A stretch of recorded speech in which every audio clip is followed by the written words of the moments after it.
Hi friends, എല്ലാവരും എന്നാ എടുക്കുന്നത്? ഇന്നത്തെ വീഡിയോ ഇതാ തഴപ്പാ മെടയുന്നതാണ് കേട്ടോ. ഇത് ഇന്നത്തെ കാലത്ത് എത്ര കുട്ടികൾക്ക് അറിയാമെന്നറിയില്ല. പണ്ടൊക്കെ നമ്മളിത് ഒരുപാട് ഉപയോഗിച്ചിട്ടുണ്ടായിരുന്നു. ഇപ്പോൾ ഇത് റെയറാട്ടോ, അങ്ങനെ കാണാറില്ല, അങ്ങനെ അധികം ആരും ഉപയോഗിക്കാറുമില്ല. ഇത് നമ്മൾ നല്ല എന്താ പറയുക, ഇത് റെഡിയാക്കി എടുക്കുന്നത് ഇച്ചിരി ടൈം എടുക്കും കേട്ടോ. നമ്മൾ ഈ ചെടിയിൽ നിന്ന് ഇത് നന്നായിട്ട് ഇത് വെട്ടിയെടുക്കുമ്പോൾ കയ്യിൽ മുള്ളൊക്കെ കൊള്ളാതെ സൂക്ഷിക്കണം കേട്ടോ. ഇതിന് മുകളിൽ ഇങ്ങനെ മുള്ള് പോലെ കുറച്ച് സാധനമൊക്കെ ഉണ്ട്. അപ്പോൾ അതൊക്കെ നല്ല സൂക്ഷിച്ചത് വെട്ടിയെടുത്ത് ഇത് നന്നായിട്ട് കഴുകി വൃത്തിയാക്കിയതിന് ശേഷം വെയിലത്ത് വെച്ചൊരു 3-4 ദിവസം നന്നായിട്ട് വെയിൽ കൊള്ളിക്കണം കേട്ടോ. വെയിൽ കൊള്ളിച്ച് ഉണക്കിയെടുത്തതിന് ശേഷമാണ് കേട്ടോ നമുക്കിത് ഇങ്ങനെ കിട്ടുന്നത്. പിന്നീട് അത് ഇങ്ങനെ മെടഞ്ഞെടുത്തിട്ടാണ് നമ്മൾ തഴപ്പ ഉണ്ടാക്കുന്നത്. അങ്ങനെ ഒരു 3-4 ദിവസം അമ്മ ഇത് വീടിന് പുറകിൽ നിൽപ്പുണ്ട് കേട്ടോ.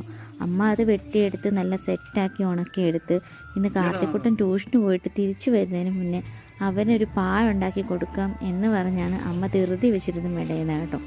ഞാൻ വീഡിയോ കോൾ ചെയ്ത സമയത്ത് ഒരു 1.5-2 മണിക്കൂർ എടുത്തു കേട്ടോ. 2 മണിക്കൂർ കൊണ്ട് അമ്മ ആ പാ ഫുള്ള് മെടഞ്ഞു കഴിഞ്ഞു കേട്ടോ.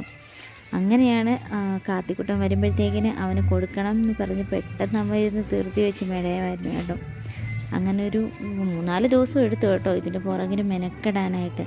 അത് വെട്ടി റെഡിയാക്കി സെറ്റാക്കി കൊണ്ടുപോയതിന് ശേഷം ഇതാ മെടയുമാണ് കേട്ടോ. നമ്മളിങ്ങനെ ഉപയോഗിച്ചിട്ടുണ്ടെങ്കിൽ ഇങ്ങനെ മെടയുന്നത് ഞാനിങ്ങനെ ആദ്യമായിട്ടാണ് കേട്ടോ കാണുന്നത്. അങ്ങനെ കാർത്തി വന്നപ്പോഴത്തേന് ഇതാ പാ റെഡിയായി സെറ്റാക്കിയിട്ടുണ്ട്. കിട്ടേണ്ട താമസം അവൻ ഓടി വന്ന് അതിൽ കിടന്ന്. അങ്ങനെ നമ്മുടെ ഇന്നത്തെ വീഡിയോ തഴപ്പ നല്ല സെറ്റായി. വീഡിയോ ഇഷ്ടപ്പെട്ടെങ്കിൽ ലൈക്ക് ചെയ്യണം, ഷെയർ ചെയ്യണം. താങ്ക്